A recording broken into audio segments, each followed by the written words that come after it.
Hey, it's Zoe. I've been traveling heaps lately, and it's made me think about belonging, how you fit in, how you don't, and how we can make it work better for us. So, where do you fit in community? That's what we're talking about today. Let's get into it. Welcome to the Zoe Routh Leadership Podcast, your source of strategies and insights to make you a better leader. Influence, improve, inspire.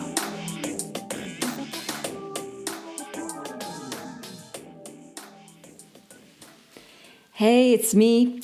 It seems like forever since it was just you and me chatting. I've had lots and lots of people to interview, and that's been really cool.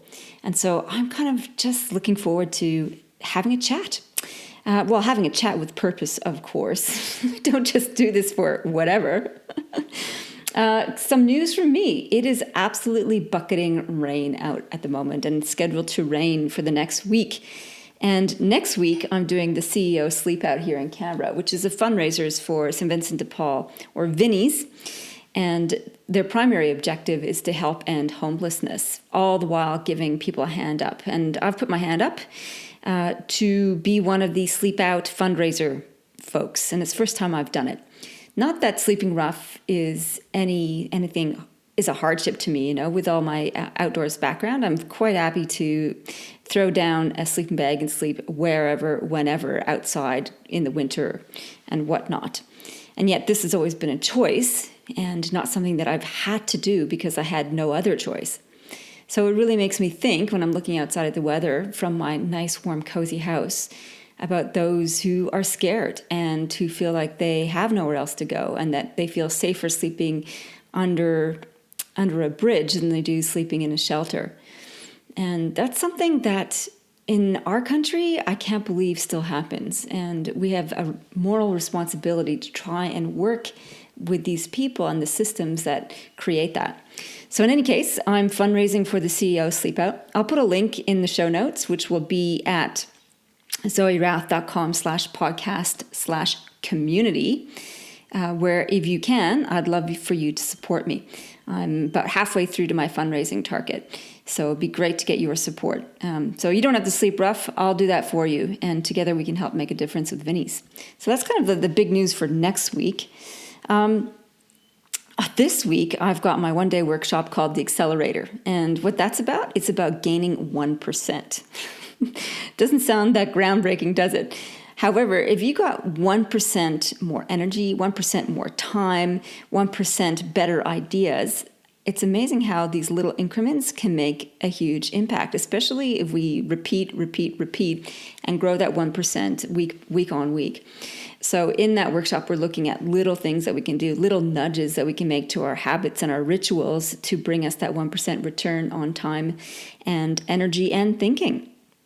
So that's all happening on Thursday. What else? Oh, the big news around my mastermind. So I've been working on the mastermind now it's about 12 months, and we've had 2 groups start and a 3rd group about to start. And looking at the needs of this program, what I've come to realize is that I want to expand its purpose from not just having cohorts come through the program, but creating community, which is the topic for today's podcast. And community is so important in leadership because leadership is such a lonely job. And I think it's really important that we have other people to soundboard our ideas with and to share perspective and to share aspirations and even our really bad, horrible, black days that we have. So a place where leaders can come and do that is really important. So I'm changing the way I'm setting up the mastermind a little bit.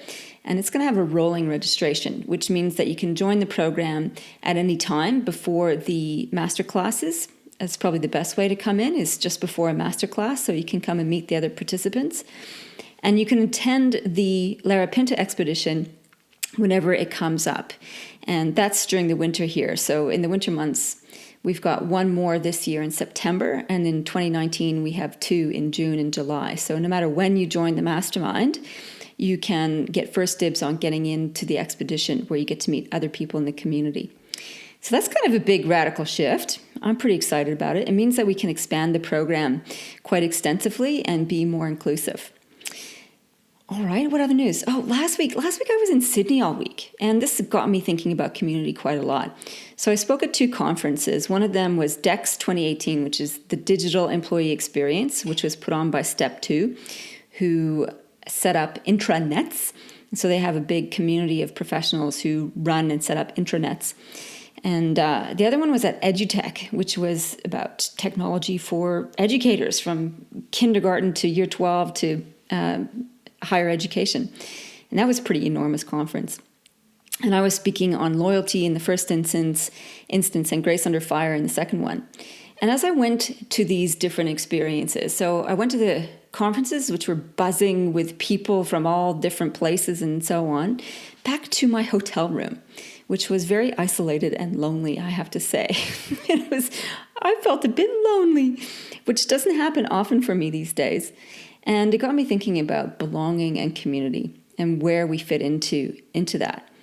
And as I thought about this, I thought also about my running group. So I joined a running group at the beginning of this year.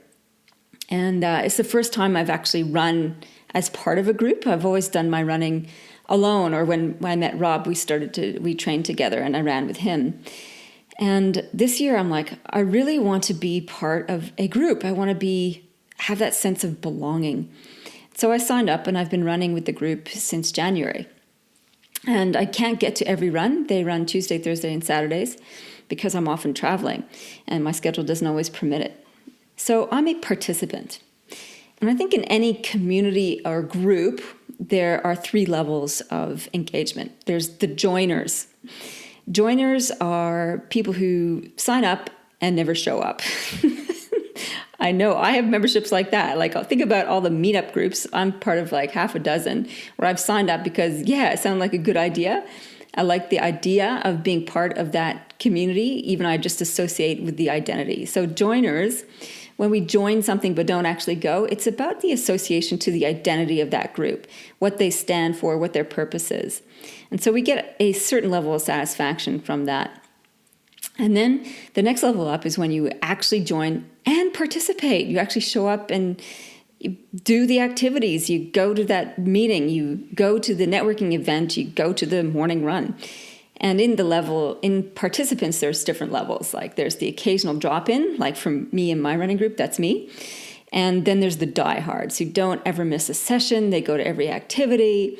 They are card-carrying role models of what it means to be a full-on participant. And there's sort of varying degrees within that. And then there's the leaders. And in my running group, that's Brian. And Brian is a very understated man.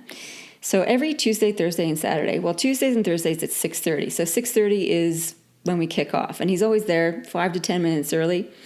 He briefs the group. He gives little announcements. And he tells us where we're going for that day and what the workout is. And off we trot.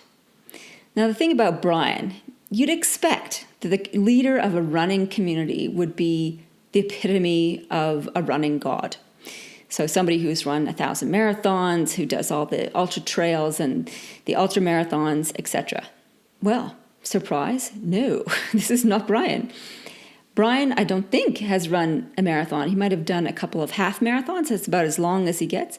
He is far, I should say, from the fastest runner. He's an average runner. And he doesn't have any aspirations to be the best, the fastest, or even to try to do a long marathon. He knows his limits and is quite comfortable with that. So he doesn't win any awards. He doesn't get any trophies. What's the motivation for leading this community? And it's not just the race briefings every Tuesday, Thursday, and Saturdays and doing the actual runs. He sends out a weekly newsletter. He publishes the running schedule. He designs the runs. He does race reports, even puts little jokes in the newsletter every single week. He just shows up. He volunteers. It's not even a paid position. So he's a volunteer. He's been doing this for years, like over a decade. And I think about Brian and think, why? Why do you invest your time and energy into this particular group? What is the motivation? It's not money, and it's not fanfare. There is no ego boost to it. So what is it? And I think there is a massive leap between joiners and participants and leaders. As a joiner and a participant, it's pretty easy. You're there either for identity, as in the joiner's case, or for belonging as a participant. It's fun just to belong to something and to have that shared experience. Leaders, there's something else.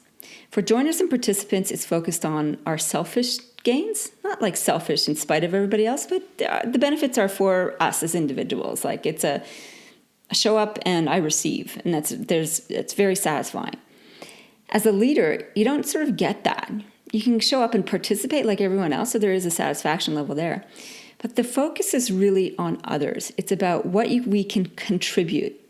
So the focus for leaders is, yes, on identity, yes, on belonging, and also about contribution.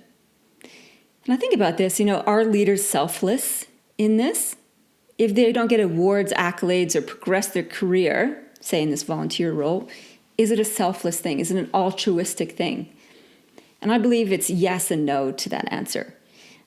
Yes, it's altruistic because there's no external reward, if you like. It's all intrinsic reward.